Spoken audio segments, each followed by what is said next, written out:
Hey, thanks for watching the Chen Dynasty. It's Mike Chen. Throughout 5,000 years of Chinese history, Buddhism, Confucianism, and Taoism has been the pillar of traditional Chinese culture, regardless of the dynasty. And these belief systems were practiced by everybody from the emperor to the common folk and has impacted every aspect of their daily lives. And although people's lives were simple, they were happy. And nowadays, although we are surrounded by convenience everywhere we go, people just seem more stressed and unhappy. So for this video, I went and found 5 teachings from Buddha Shakyamuni that may be helpful in this modern world. But first, a little background. Around 2,600 years ago, Buddha Shakyamuni, or Siddhartha Gautama as he was known, was born in a small kingdom in modern-day Nepal. Born a prince and died a teacher, Siddhartha Gautama in his lifetime would seek, journey, and arrive at the path of what is perhaps the most storied spiritual enlightenment known to man. An enlightened path where the very cornerstone of Buddhism now stands. A lot of people might mistakenly think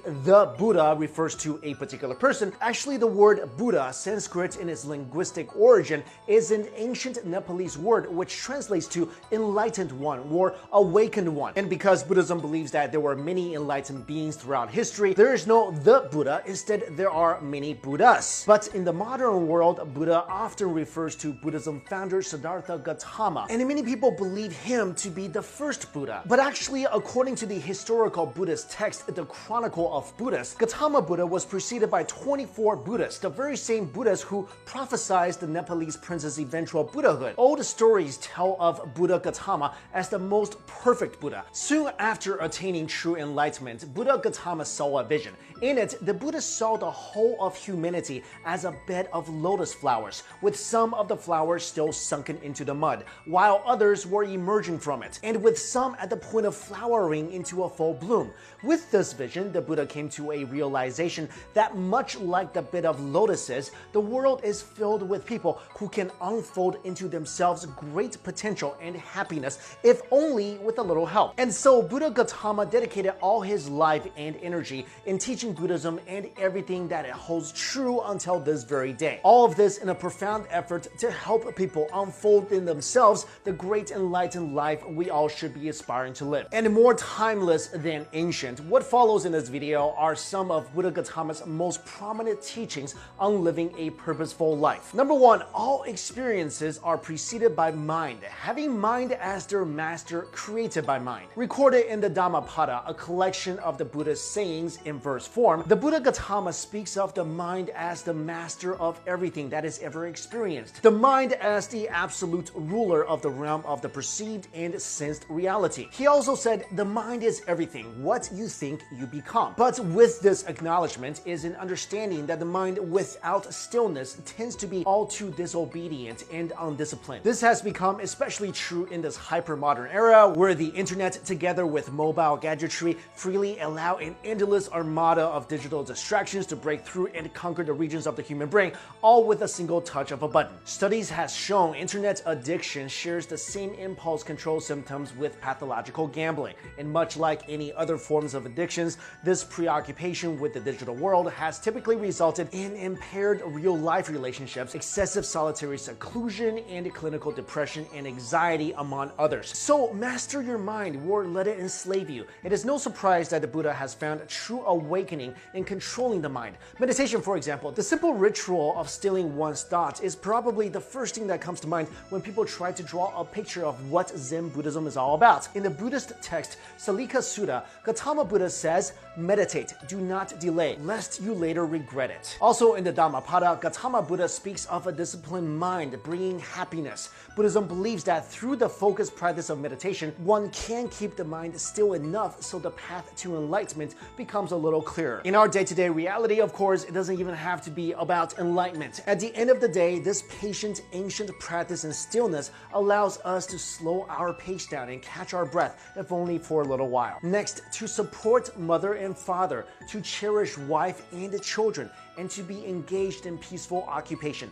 This is the greatest blessing. In this culture of instant and excessive gratification, unabashedly normalized by both traditional media and social media platforms, makes it all too easy for people, you and me for the most part, to forget things that once held obvious importance, little things that once made room for us to feel truly blessed. Gautama Buddha speaks of growing a heart that's always grateful to the little things, in being able to support one's parents, in being given the life and the chance to cherish one's partner and children, and in cultivating the capacity to make an honest living. As for making a living, the Buddha in his introspection arrived at a realization that the more conscious and aware we are in our choice of work, the more thankful we tend to be. But being conscious and aware of what we do for a living goes beyond just recognizing our moral obligation to avoid work that poses to be detrimental both to ourselves and to other people, such as engaging in acts that's criminal in nature. Like so many things that the Buddha teaches, finding the right livelihood is about finding and nurturing peace in the things that we do. Buddha Gautama theorized that the feeling of thankfulness is inherent to work that does not inhibit the capacity to realize a sense of peace in both the workers and the people that surround them. Thich Nhat Hanh, a celebrated Vietnamese Buddhist monk and peace activist, expands on this concept further by pointing out that, for instance,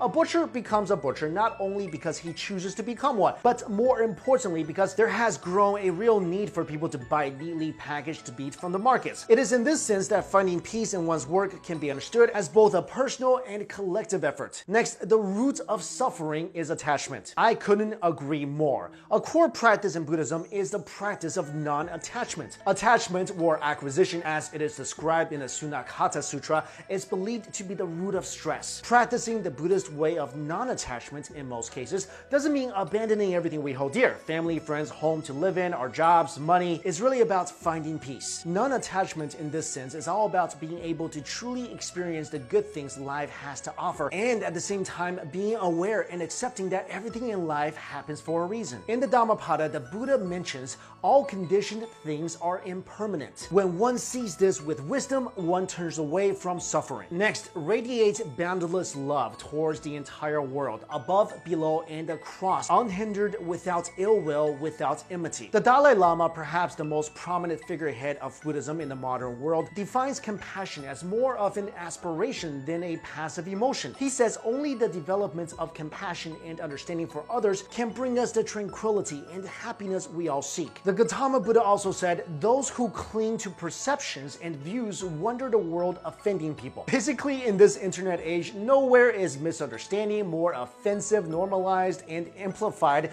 than probably in the YouTube comment section. The anonymity offered by the digital world over time has attracted an endless wave of internet trolls who seem to take genuine pleasure in provoking other people with hateful speech and hasty generalizations. It is precisely because of these faceless enemies born out of anonymity that the conscious practice of compassion has become all the more necessary. Compassion is among the most revered qualities in the teachings of Buddhism. In it, the compassionate is considered to be a highly realized human being.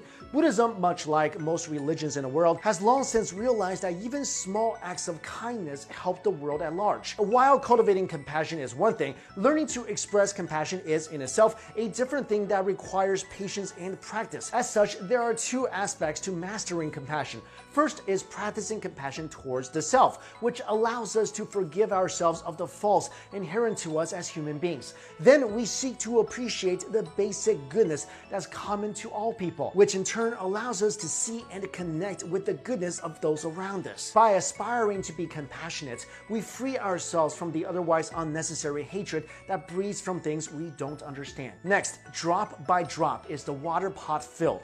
Likewise, the wise man, gathering it little by little, fills himself with good. Collected in the Dhammapada, Buddha Shakyamuni speaks of the gradualness in which we are able to understand the true nature of the world. The journey to the forest of awakening has to start somewhere, and always it has to start with a single step. Buddhism believes that that given the inherent interconnectedness of the world, the cultivation and appreciation of goodness happens first in sections, then eventually as a whole. In Buddhism, the word for a community of practitioners is Sangha. More than a word, Sangha is an olden Pali principle embodied in people who are connected by the common work of finding peace, attaining happiness, and arriving at a greater understanding of themselves and the world before them. So there you go, guys. Those are some teachings from Buddha Shakyamuni that you might find helpful in this crazy modern world. And I wanted to do this video because a lot of you have been commenting and sending me messages asking me to do more about the religions of China, and Buddhism is definitely one of the 3 religious pillars of Chinese traditional culture. A couple things I really relate to from the teachings of Buddha Shakyamuni. One is that attachment